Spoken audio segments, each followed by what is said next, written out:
Virtual meetings are, well, as an attendee, probably not the most exciting thing you've done all week. Lots of slides, lots of content, maybe a poll or a whiteboard. Not a whole lot of conversation. If you design and deliver virtual training, you have a lot of virtual features to help engage your audience. But how do you choose which features to use and when? What is the purpose behind using these features? And when is it the right time to turn off the screen share and just talk to people? Hi, guys.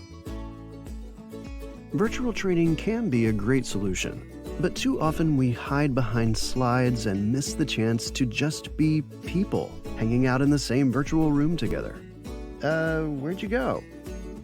What if, after 3 hours of virtual training, your participants were ready to keep going? They didn't want to leave. Why? Because they're practicing new skills. They're sharing their ideas and learning from the insights of others. There's a lot of conversation and laughter. They feel like they belong. How do you create an environment like that, virtually? Now that we've covered these points, do you have any questions? Yeah, that's probably not going to cut it.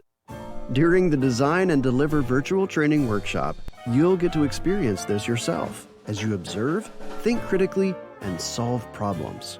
You'll make strategic design choices that prompt your audience to self-discover the learning objectives through story design techniques. You'll give your learning audience a reason to share their ideas, listen to the ideas of others, ask questions, and offer their own solutions. They might even share their camera. What? And like all of our workshops, you'll get lots of practice and lots of feedback that will take your virtual facilitation to the next level. But be prepared, your participants might not want to leave. Y'all ready to go yet? Almost just 5 more no, minutes. we're just getting started. Design and deliver virtual training, the story design way. All right, everybody, it's time to go. Oh, we do have another session, you know, next week. Oh, right. Cool. See you next week, everybody. Bye. Have a nice weekend. Thanks, friends. Thanks, friends. We'll see you next week, everybody.